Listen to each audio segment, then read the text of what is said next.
All right, so this is the ITChannel weekend edition. Welcome everyone who's online. Let me double check. There's almost nobody online. All right. Today we are a bit short. People, due to some flu going around and internet flu that's infecting Sheldon's connection for some reason. We still miss him, and Mr. Thomas, for some reason, probably didn't have enough water, and he's not online. Just waiting for somebody to give him water. He's still not moping about New Zealand losing in the World Cup. he knew he doesn't have a chance, I guess. Yeah, I think he's sulking like in a corner somewhere, Maybe he is. Maybe he is. strumming his guitar, playing some sad tunes. He never plays any sad tunes. He just posted something that's very rockish. Yeah.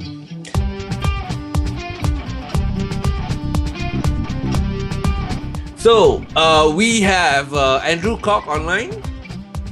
Hello, everyone. And Andrew Cock can be found on twitter.com/AndrewKJS. Yes, correct. Right. He's a gamer and a IT professional. Yeah, a wage slave. Right. And we have Angel Sherwin as well. Oh, sorry, Angel Sherwin. We have Sherwin Low. It's correct either way. Yeah, every time I see your avatar, I always get, something will go wrong for some reason. Please don't think of me that way, Mike. I Please, try not please to. Don't. Digital Life reporter, who writes for Straits Times Digital Life, and also another gamer on the line, who has a lot of time to play games next week, apparently. On leave. Oh, right. Sorry, you're on leave next week, not play games. Same thing. That's how you spend your leave. Hey, I can come over, actually. And we have To from My Tech News Info. Hello. He's a creator and a curator of mytechnews.info. Yes. I'm not even sure what curator means exactly, but we shall go along with that. Right, you curate information, talk about tech, Yeah lah. No lah. When people ask me what do I do, I just say I try to be a professional insulter. Yeah, I found a blog post about me there. It was a slow news day, so I decided to make something up lah. Right, and you never informed me, and then frame me up for all these kind of things.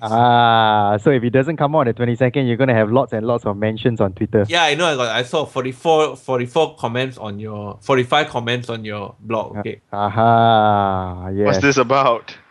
You see lah, he go write a write a blog post about the rumor that he's spreading rumor and blaming it on me. What rumor is this? Is this about the iPad 2? Yes, the iPad 2 launching in Singapore April 22nd.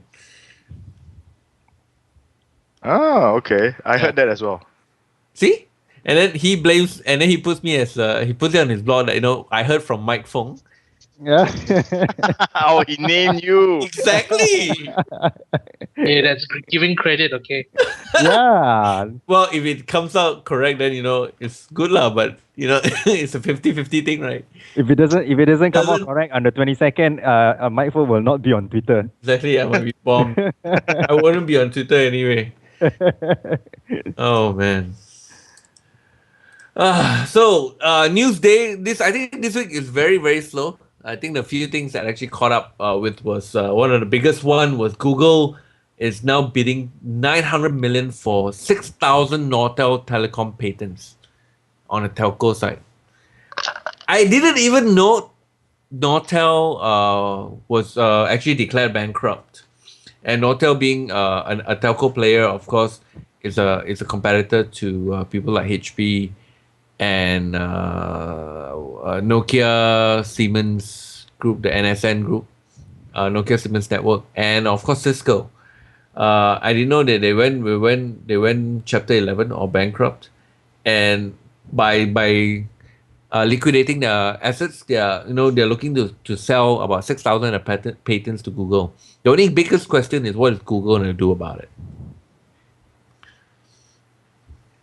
Yeah, I seem to recall that Nortel has been in trouble in financial distress quite a number of times. I'm not sure whether it was them exactly or not, but I seem to recall that they've actually been in this situation a number of times already. So I guess this is like the that final chapter lah, as you say lah. That will close Notel. I think the money is going to go back into paying their debtors and all that kind of stuff. Yeah, I don't know. The thing that immediately leaps to mind is, this looks to be another defensive move on the part of Google. I mean, to basically, I don't know, to protect their investment in Android, as well as maybe to go and fend off the challenge from Apple. Would Google become a telco or telco provider? Unlikely lah. I don't think so. I don't think they really want to get into that business. Not as far as I can see anyway. Not that I'm a big expert lah, but they don't seem to be focusing on the area. But it seems like right now, Google has bought up the most of the fibers in the US, or the dark fibers there in the US. Yeah, and weren't they gonna launch that 1 gigabit broadband network in Kansas City? Yep. Because it was just announced that Kansas City was selected for that 1 gigabit network.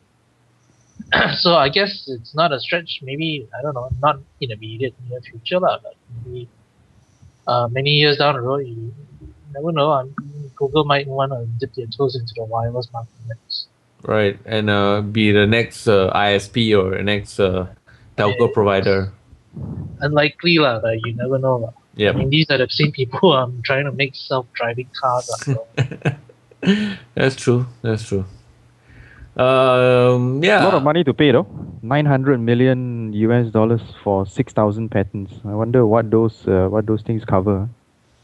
That's the thing, right? I mean, I think these are all of Nortel's patents, but I'm sure they can get money out of the royalties that they are using, that other companies are using their patents for.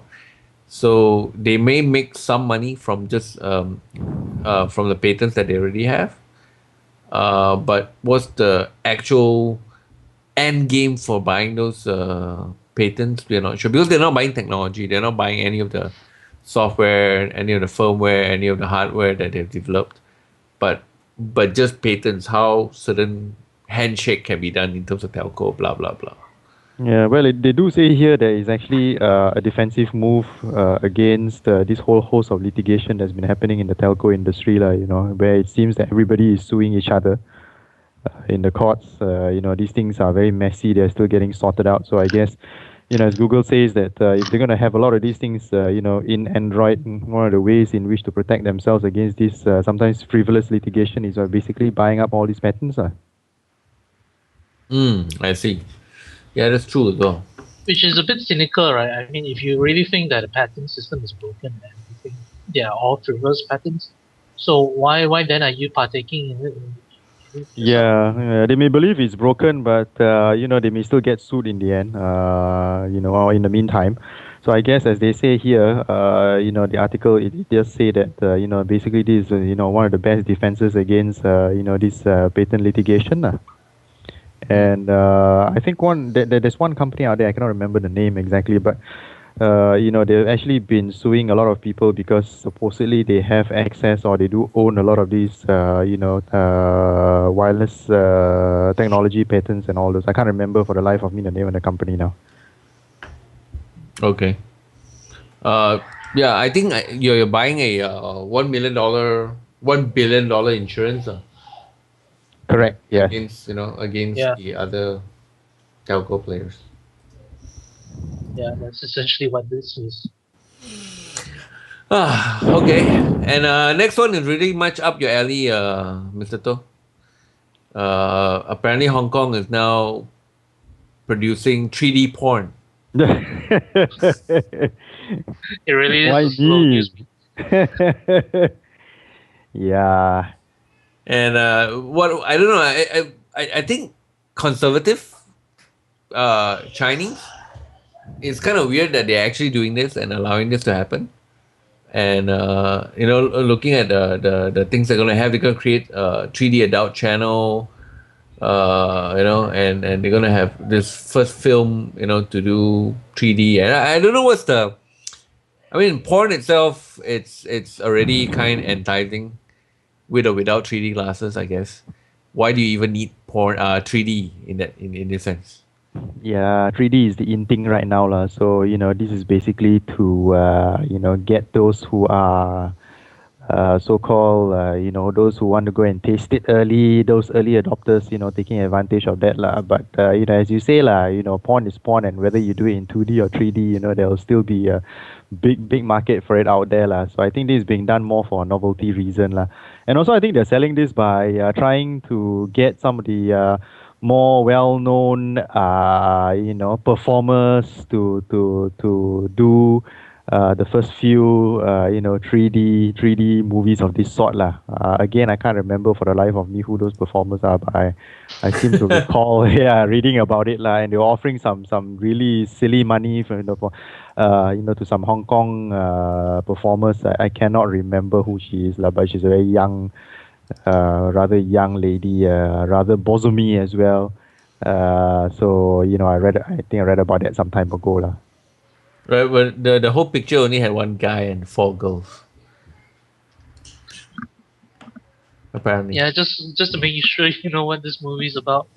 No idea. In case you were mistaken, you're still unclear.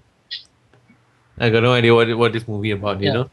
And as if wearing those reused 3D glasses in cinemas wasn't already disgusting enough. I mean, imagine now having to wear those 3D glasses for a 3D porn movie. So, Mr. 3D TV, Mr. Sharin, what do you think? Is this a drive for the industry to actually? Why are you breathing so hard?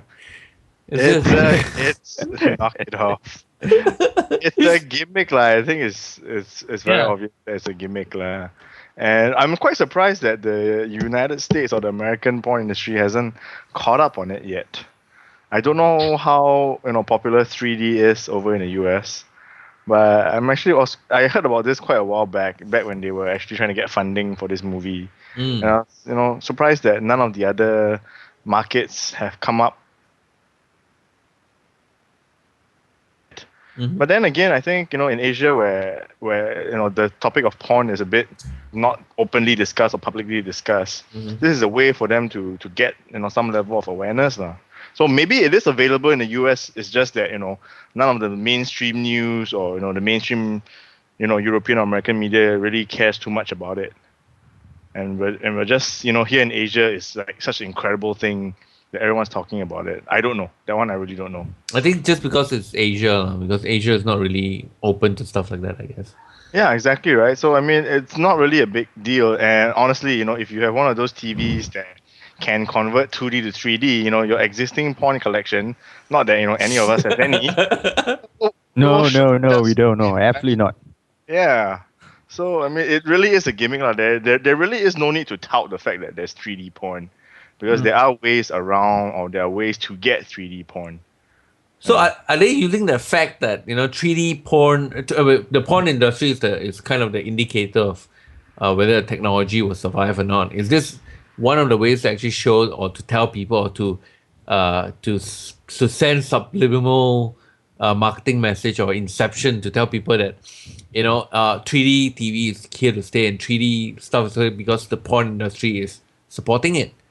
And so the case that 3D is such a slow thing to take up, right? That they're just trying to capitalize on it. Maybe not too many people in the various Asian markets know of 3D TVs. So to them, this is really a novelty, lah.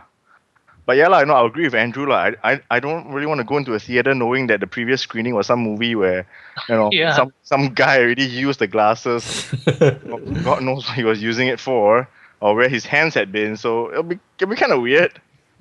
But I think it's just a novelty. Maybe I'm reading the article here, and it says that the Chinese tour groups are already planning special trips to Hong Kong and Taiwan to see it. So maybe it is to cater to the Chinese market, which you would expect that this movie will never open in China, lah. But in Hong Kong, it's not. It's only in Hong Kong, and the Chinese mainlanders, they're in fact making trips, organizing trips to go to Hong Kong just to watch this movie.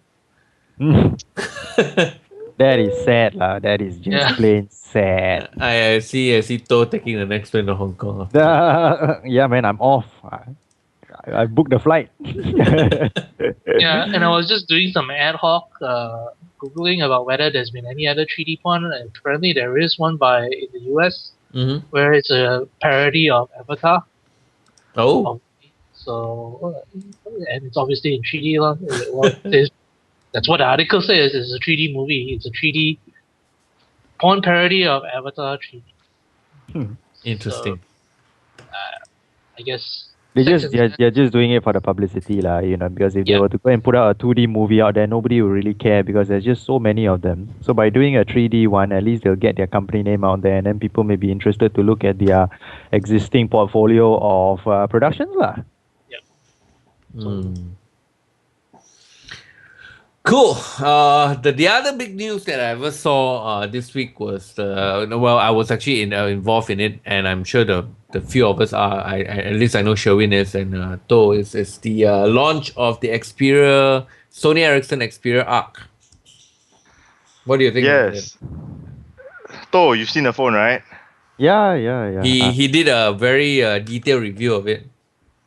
Oh, really? Okay. Haven't Yeah. seen it yet. I did a Did you like it? 5-part review of it. Oh yeah, I like it. I think it's the best Android phone that I've actually held so far from definitely from a form factor perspective. When I first held it, I don't know about you, but I was just shocked at how light it was. But yet it didn't feel plasticky or cheaply made, and things like that. So it looked very classy. It's a very classy looking phone from a form factor perspective. There's nothing like it on the market. And then you talk about the other features like the camera, the video taking capabilities, excellent lens they've put on it. I did a couple of comparison photos, and some people were saying that it actually takes even better pictures than the hitherto king of camera smartphones, which is the Nokia N8. And then of course the major concern with any Android smartphone on the market today is the battery life lah.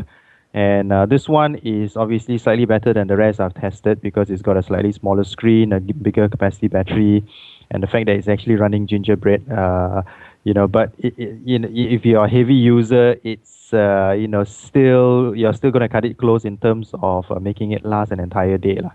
I don't know what your experience is, Sherwin, but I like the phone. I like it a lot, and the fact that it actually came with Gingerbread was actually a big plus point for me lah.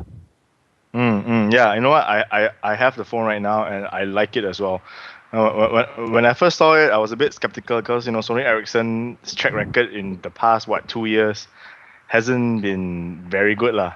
But from the screen itself, I mean they're calling it the Sony Bravia whatever, but the colors are amazing on the screen. And I have used the camera, and I agree with you. The photo taking, especially in low light conditions, it is extremely good. And the design, when you hold the phone, even when you hold it by the edge, right, the thing is actually weighted pretty decently, such that you're not going to lose your grip just because you're just holding a little portion of it. And the design structure, it just fits nicely in your hand. So I'm actually quite impressed with it as well. Yeah, it's a lovely phone. I like it. I still got mine. I dread the day when I actually have to return it. And it's basically the first phone that I actually really want to use on essentially almost a daily basis. Ever since I've actually started playing around with Android smartphones lah. And they just called me out of the blue and say, would you like to go and have a look at it and play with it? And I said, yeah, why not? And I was actually pleasantly surprised lah. And this was actually my first Sony Ericsson phone review ever. Yeah, and a 5-parter. Wow. Yeah. It's actually pretty interesting because I when we did a review earlier at the launch itself, they showed me the Arc. Interestingly, they're finally at this point in time exploiting Sony's technology into their phones. I mean, they used to make good camera phones, or rather camera phones. Yes, camera phones. Cameras that has built-in phones rather than phones that had built-in cameras. And using the Exmo R technology, and finally Exmo R, the Sony Exmo R, which you actually find the sensors today in the Sony point and shoot cameras in a phone today. The other interesting part, as you mentioned, the Sony Bravia engine was to enhance the whole viewing experience on the phone, but they only run for movies and games, I think. and not for web browsing, because they say web browsing is the same anyway. You don't need a enhanced engine just to view it. And then they have this feature called HDMI mirroring, where you just plug in your micro HDMI cable and you can connect to your TV, right? So it's also compatible to the Sony Bravia TVs, where you can actually start to use your Sony Bravia remote control to navigate your phone once it's connected. Oh yeah. I've tried it with my with other non-Sony TVs. The HDMI mirroring works, but the remote control access doesn't. So Sony says that with the Sony Bravia TVs, they can guarantee that all Sony Bravia TVs will support this remote control function.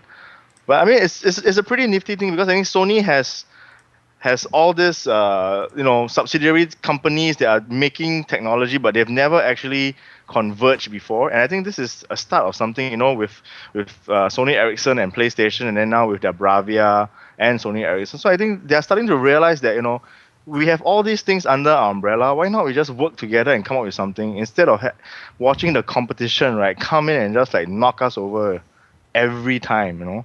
I think they've slowly realized it, and maybe last year they took some time to get on board the whole Android platform, but I think they've started to really wake up to the idea. I think this year I really expect a lot more. I think there are some rumors, or I don't know whether confirmation or rumors about the Sony Ericsson tablets that are making its way, and I'm actually looking forward to those, because I want to see what a company like Sony can do. Why interestingly, it's actually Sony Ericsson that's making the tablets rather than Sony themselves that's making the tablets. Yeah, that's another interesting thing as well. But I figure Sony Ericsson already has 1 or 2 years doing all the research. 1 or 2 years of research under their belt with Android, right? So what's the point of Sony coming in and then starting from scratch, right? So you have Sony Ericsson, they already have the foundation, the groundwork.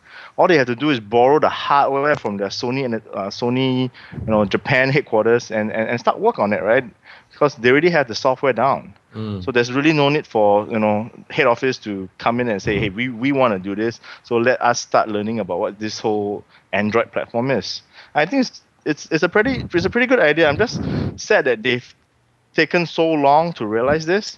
Yep. Because of all the companies out there, you realize that Sony has been at the hardware business for the longest, and they started to realize that they can actually combine so many of their hardware things moving forward. So you're going to see connectivity with Bravia TVs, with PlayStation. Previously they've had the Sony Ericsson CyberShot and Walkman phones, but that never really went anywhere. Yeah, but now that tablets are opening up a new what the hardware people are calling multiple screens, and it's just going to add to their selection of hardware devices. That brings up another interesting point. Should tablets be using all these mobile platform OSs, or should they actually use standard OS like Windows? Windows 7 is actually obviously can be used in a tablet as well. But of course, the Apple strategy took the iOS as the mobile OS into play, and Android is the only other one that's actually came out as a mobile player and logically moved on to the tablet as well. But of course, Google announced that Google Cloud OS some time ago. I still haven't seen the light of it until today. What would it be better to actually use a standard OS or a mobile OS? No, I think then we'll get into the whole argument of who's going to come up with the OS, and will people adopt it, right? And I think one of the things that makes Android so popular is that it's really free. Whichever company wants to come in and use it, they don't have to pay a licensing fee, which I think for if anybody wants to use Microsoft, then they'll have to start paying. And this is an option for them. And plus, I think Google has been very responsive with tweaking Android. When everybody started to use Android 2.1 on tablets, 2.2 on tablets, they weren't really happy with it, so they went back and they said, okay, you know what, we'll jump 2.4 all the way to 2.9, and we'll give you 3.0, and this is really dedicated for tablets. And all the other companies just have to take 3.0 and then just do simple tweaks and let it work for them. And no matter what devices you have, the consumers will see it as a strong platform. But if they had done it on their own, how many months or how many years did it take for Microsoft or even for Apple to come up with their own software and hardware combination? Now all these hardware companies just have to focus on the hardware because the software is being done by someone else, and they don't really have to pay a single cent to use it. Right, but there's a couple of articles coming out this last week. I mean, now that I think about it, that Google is also trying to lock down its platform so that it doesn't get too much modified by the vendors itself. And honestly, I do think it's the right move. I mean, since Android came out with from 1.6, was it in 07 or 08? Fragmentation has always been an issue. And you realize that it is not really their fault. I mean, they came out and they said that, this is our software, but, it's open source. You guys can do whatever you want with it. And all the companies, they really went a little bit crazy, right? Yep. So that, if you buy one phone, it might have this feature, and then you go to another company, buy their phone, and you're not going to get that. And I think Google has realized that they really need to sit down and focus. And I think reining it in a little bit, it's not going to damage their reputation. I think it's actually going to be good for them. Then people can stop complaining that, hey, why does this tablet from company A work so much better than the tablet from company B, but then I prefer company B's tablet because they have some additional features. I think by controlling this, Google is just telling people that the experience that you're going to have with Android moving forward is just going to be a little bit more uniform. You cannot say Apple, can you? What? Company A, company B. I'm just giving examples, man. I'm just giving examples. I know. I was just joking. So talking about, I mean, people coming up with tablets and all that kind of stuff. The Chinese have actually came out with something called the magical hard drive. Apparently, it's perpetually increasing in terms of hard drive space. Or a 500 gigabyte USB, 500 gigabyte hard drive. So what happened was the story. Actually, this got picked up by a lot of people because I saw a lot of retweets about this as well, and even Lifehacker or Engadget, one of these people actually picked it up. And apparently, what happened is this guy actually from in Russia brought in a hard drive to be fixed. It was actually a town near the Chinese border. And when they were using the hard drive, it had a problem, and when it saved a movie, right, a whole full movie, maybe I didn't say pirate, but could be, and they were copying that movie into the hard drive, and when they were playing it, all they ever see is actually a 5 minute of the film looping from the back, only the last 5 minutes of the film. When they took it to a shop to get it fixed, when they opened it, guess what they found? They found a USB drive. It's so amazing. Looking at the photo, it's amazing, man. Connected to a looping, I don't know what device you were connected to. Scams that they come up with. Exactly, and the files that you save, everything that's in there, right? All the files had proper file sizes, and the disk capacity was correct. Yeah. Except that it's not large enough for you to write, so they overwrite the same spots again. But they keep track of all the files and the file sizes and the capacity. Yeah, probably by hacking the hard drive controller or something like that. Possibly. Yeah. Wow. Yeah. It's just an amazing hack. Yeah. It'll make for a really good April Fool's prank as well.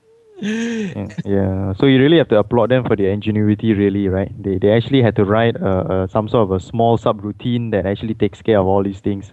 So it's not that they just took your money and ran away with it, but they actually give you something in return, although that something is not what you want.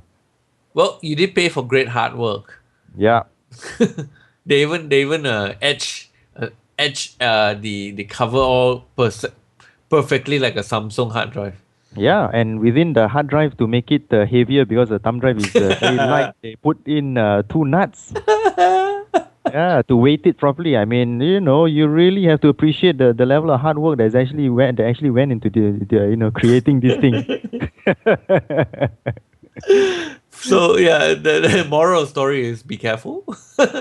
Don't buy Yeah. Chinese hard drives. You know lah, there's this saying, there's this Chinese saying, cheap things not good, good things not cheap. So always remember that lah. Yep. Or open up the hard drive casing before you buy. Yeah. All right. Talking about hard drives, technology, and tablets and all that, what actually help you guys commute to work? Does technology ever help you guys? Or do you think it's better with technology?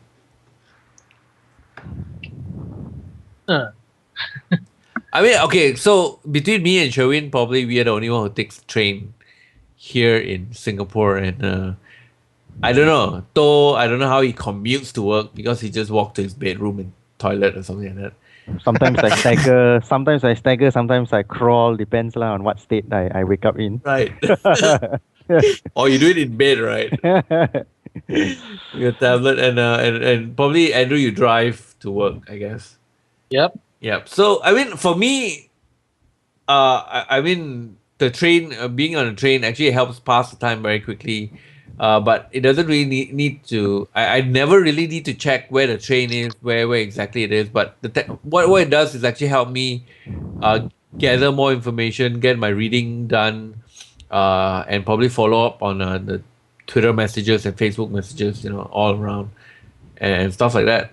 I think technology has definitely made transit or commute to work fun.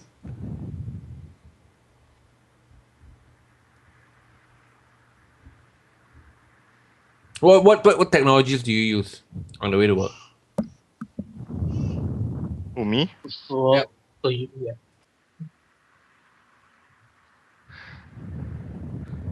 Go, anyone.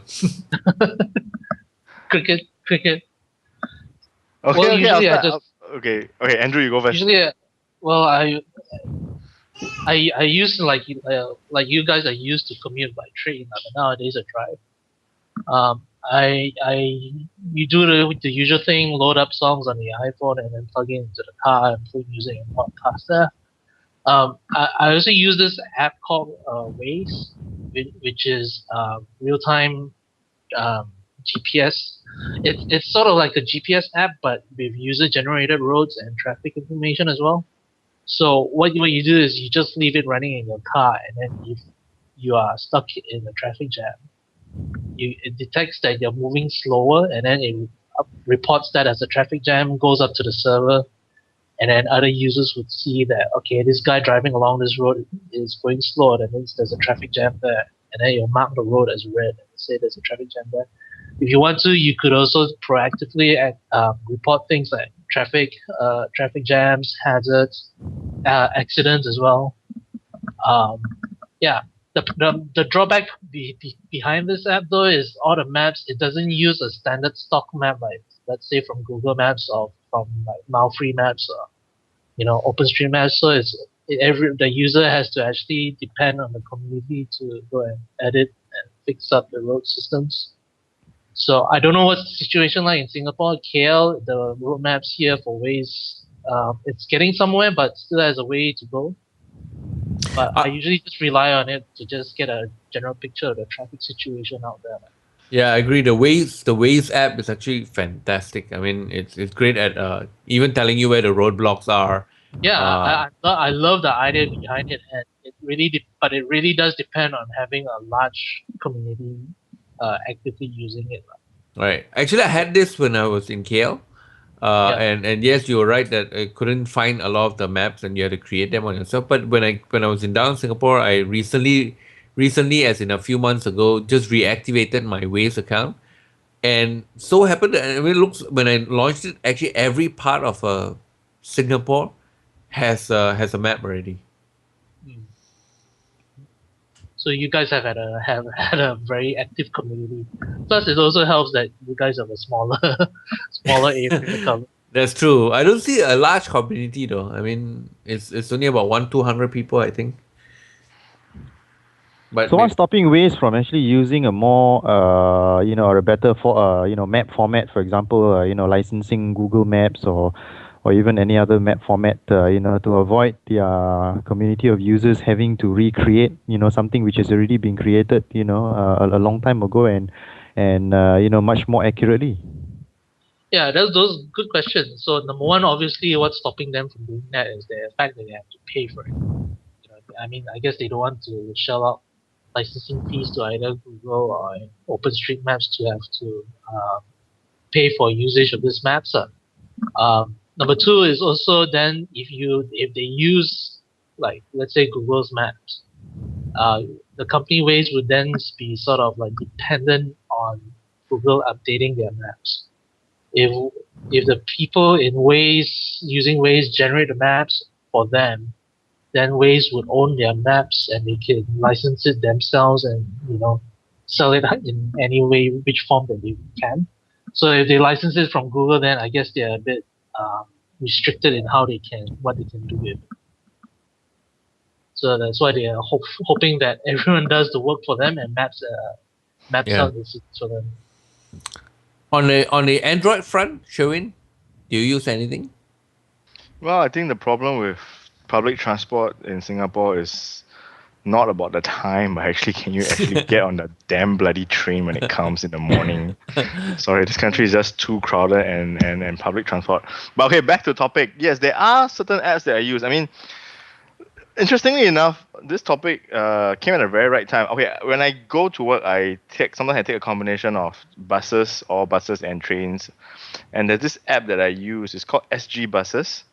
So what happens is that Singapore Bus Transit, right, or SBS, they actually have this service called Iris, where if you go to their website, you can key in the bus stop number and the bus service, and then it will tell you when the next bus is coming. So I think a few smart folks went and created Android and iOS apps that make use of this service, so that when you just tap on the app and using your phone's GPS, it'll locate the nearest bus stop to you. And then when you just click on the bus stop, it'll tell you what time the next bus is coming. And it's always been very helpful because, if my bus stop is just across from my flat, I just have to key it in with house, and if the next bus is coming in the next 10 minutes, then I know that I can make it. If it's coming in the next 5 minutes, then I know that I have another 10 minutes to spare before the next bus comes. Interestingly enough, for the past month, the app has not been working. Oh. So I don't know why, because I go to the SBS website and do the manual thing, and that's working. So I think all these apps, yeah, they are useful, but I think the developers also have to keep updating and upgrading the service, because I've become so reliant on it that right now I'm just like waiting at the bus stop and like, oh, okay, when's the next bus coming? So there are pros and cons. So I think as long as developers really maintain the standards, or keep updating the software to match whatever upgrades the bus operators are coming up with, that'll be good lah. So interestingly, SG Buses is not created by SBS, right? No, it's not. Yeah, so all the SBS and Singapore, there are two bus services, SBS and TIPS. Right. So this app only works for all SBS buses.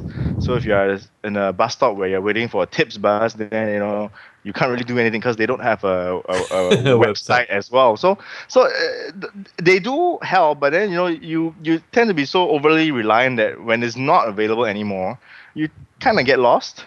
Yep. Yeah. That's true. So Singapore has its SBS bus. I think Penang has something called the Rapid Penang iPlanner app. Yep. Tell us a bit about it, though. I haven't used it. It's not even available yet. The company has actually submitted it to Apple for approval, so apparently it should be out quite soon. But basically, the app functions somewhat, similar in functionality, although not as rich as the SG Buses app that Sherwin just described. Because right now, apparently, I'm not sure whether all of Rapid Penang's buses are equipped with GPS chips, but the app would actually tell you based on your location when the next bus is expected to arrive at that particular location where you're at lah. So it does give you some indication of how long you can expect to wait before your ride arrives, and things like that. Obviously, as with all these things, for those of us who have actually done programming before, the logic of it is very important lah. So I don't know who they've actually engaged to do the programming for this. I hope it's a bunch of smart fellows who are able to take a lot of these variables into account lah. But it's a step in the right direction lah, basically. Right. So that's what the iPlanner app does. So as you know, as I mentioned, it's something similar to the SG Buses app lah that Sherwin just described. Right. But I haven't seen it yet because it's not gone live on the App Store yet. Okay. Yeah, I'm looking at the App Store and it said the Rapid Penang app is there, but it's I think the old version because the last update was in July 2010, so it's still not approved yet. Yep. Okay. So there are actually various technologies could help you. I think one of the driving forces are all these apps, which I don't really rely on any of them. I just go to the train and just wait like everybody else. Unfortunately. Yeah, I but I think that think the trains are not going to be so useful because those services are very accurate, even in a country like Malaysia, even in KL, right? The monorail, the LRT, those are, very, very reliable, bar those really unforeseen, uncontrollable circumstances. But these kind of apps are going to be infinitely more useful for roads which are subject to all sorts of variables. That's what I think. I should also mention that I think we've also had some Malaysian transport companies making use of Twitter as well. I know Rapid KL is very active on Twitter, and they would use it to announce train breakdowns, which happen very often nowadays. And also, if you drive along highways, you look at those electric signboards, you will notice them telling you to follow them on Twitter, like Plus Traffic. There's a Plus TRAFIK on Twitter, where they will have like announcements about maybe accidents or road closures or things like that. Right. So it's very jarring to see you're driving down the road and then it's on the signboard that is telling you please follow us on Twitter. But I don't know. I think every time I go back, I kind of follow these people called the @KL Traffic or @KL Roadblock. I think they do a better job in terms of getting the crowdsourced to feed it to them and then they retweet it out quickly. I used to follow KL Roadblock, but then I unfollowed it because it was just being abused by spammers. Right. Gave up on it. It was being abused by spammers. It's basically people who wanted their spam to be seen by a lot of people. They just add the hashtag and so that it get retweeted automatically. So it was slowly getting abused and becoming useless. Okay. I only follow it when I go back to KL. I unfollow every time. Yeah, I wish we had something like the Google Traffic Info. I was in the UK, in Birmingham, and the traffic information, which they overlay on top of Google Maps. It's color coded, like basically green, yellow, and red. So before your journey, you just want to check the roads that you're actually going to be using. If it's red, you know that you shouldn't be using a regular route, and you should actually be taking an alternative route and all those things. I think those are going to be very, very useful indeed. Yeah, I think I don't know whether you guys have it. I don't know whether you guys have it in Singapore. Do you guys have it in Singapore? Yep. Yeah. Yep. Okay. It's it has red, amber, green. Yeah, I just wish we had it here, That's very useful. That's why you guys don't need Waze, I think, because you already have. Yeah, yeah, that's right. In Malaysia, the only thing is that I think the road transport department doesn't provide those traffic information.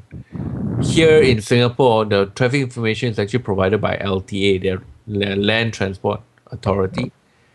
And you actually can go to the website and just find it as well. So they're actually feeding the same data they're collecting into the Google Maps. All right. Any other particular news we find this week? No. Just wondering whether for Singapore, any news on when the Xperia Play is coming, or the Neo, or even the Pro? Any news on any rumors about that, Sherwin? Yes. I cannot say anything. Offline. Well, that's good news because if that's going to happen in Singapore, then it should happen relatively soon as well for Malaysia, because I think you guys got the ARC a couple of weeks before the Malaysia launch, if I'm not mistaken. No, it's actually launched end of the month. End of last month? End of last month, yes. Sorry. Oh, okay. Yeah, that's about 2 weeks. Yep. Around there. Yeah. I don't know, but when I was interviewing I forgot what's his name, the product manager for Sony Ericsson. He said Play was supposed to be in the second quarter of this year. Second quarter means between April and June lah. But Yep. exact date I do not have. Yeah. That's going to be another interesting product, I think. And that will definitely make a number of people more interested in the brand again, definitely. I think we'll just have to wait and see whether they actually do capitalize on that. Sherwin says they've got a lot of intellectual assets. It's just a matter of just capitalizing them and bringing them all together in one place, lah. Okay, and anything else? Nothing? No. Drawing a blank. Except that we have a free Ben and Jerry's Cone Tuesday on Tuesday in Singapore. So if you are listening to this, wait up for tomorrow. Probably just get launched on Sunday. So you have 2 days to go to any Ben and Jerry's outlets. And depending on their opening and closing time, including Sentosa and Vivo City, you can actually get a free cone from Ben and Jerry's for between 5 and 7. Yep. Have you guys tried it before? No. Yeah, I had it. I had it when I was there a couple of weeks ago. And what do you think? Nice. I went to the Hirin outlet and there wasn't there where you can just sit at Orchard Road and just watch people walk past. Ah. Oh no, Ben and Jerry's ice cream is fine, but this free ice cream day, it is insane. So Okay, it is insane. People queue up like hours. Okay, it's a Singapore mentality. It's gasuism. I can imagine. I can imagine the queues really. I was at the outlet at Sydney. No, is it Cathay? Yeah, at the Cathay. So I think last year I just happened to be there at about 3:00. And I think if I'm not wrong, the Ben and Jerry's outlet is on the 4th floor. And then I just walked in and I looked up and I saw like people queuing up. And the way the mall is designed is that it's you walk in and you can see the entire circumference, right? So you see all the walkways, and I saw people queuing up from the 2nd floor, and this was like at 3:00. And I was like looking, I was like, what are these people waiting for? I thought it was like free movie tickets. No, free ice cream. They haven't even started yet, and people were queuing up. And I think it's all the students, just waiting to get their free scoops. And I think before that, there's also another outlet at Great World. Same thing, right? All right. I was just walking by, and then all the students were just camping out. And then the way you have more than 30 students, it becomes like this huge screaming parade. And they were all just waiting for ice cream, and they haven't even started yet. And I think everybody is aware of this promotion, and they just start waiting. So if you really want to get ice cream, Mike, you go start queuing out at lunchtime. And how much is this thing worth? I think you get like one free scoop, one free cone. I think it's gonna be like what, maybe $4 or $5. Yeah, 4 or 5. Oh my goodness. So is your time, is your time spent queuing up gonna be worth that $5 Singapore? I guess for Calculate that. the kids, I mean, for the students, if they happen to be, downtown and they're gonna be hanging out at a coffee place, sitting down and yakking away anyway, might as well just stand in front of a shop and just yak, and you get a free scoop of ice cream, right? Exactly. With a tablet on your hand, you can still work Yeah. at the same time. Amazing. I think it's just this thing about getting something for free rather than the value of the thing, lah. Yeah, it's it's like Sherwin says, kind of a Singapore thing. We had the same thing with the McDonald's breakfast over here in KL. Oh, Because we had those coupons where I think you buy one, you get one free. right. And there were queues at McDonald's in the morning Wow. as well. So it's an Asian thing. Yeah, it's not limited to Singapore, I can tell you, lah. I mean, the last fiasco that I kind of felt bad for, because I actually announced it, was that 50% off I think it was 80% off the price of an HTC smartphone. And this was not even a high-end, expensive, much in demand smartphone. It was just a regular smartphone kind of thing. And people were actually queuing up overnight at Sunway Pyramid Shopping Mall. And people nearly got into fights with the security guard there, who actually had no idea about crowd control. Oh man. Yeah, it was amazing. And like I said, this wasn't a smartphone that's particularly very much in demand or something. It was just the fact that HTC offered it for HTC and Microsoft actually offered it for a lot less money than you would actually pay for it lah. And of course, knowing entrepreneurial Asians, once they got their hands on a phone, the next thing you see is actually up on the local auction sites lah. So next week's topic is technology that enables you to help queue. Right, and I guess that's the show. We have four of us on a panel. We have To from mytechnews.info. Yes. And you can follow him at twitter.com/mytechnewsinfo. That's right. And Andrew Cock from at Andrew KJS. That is me. Yep. And you still have any other places we can find you now?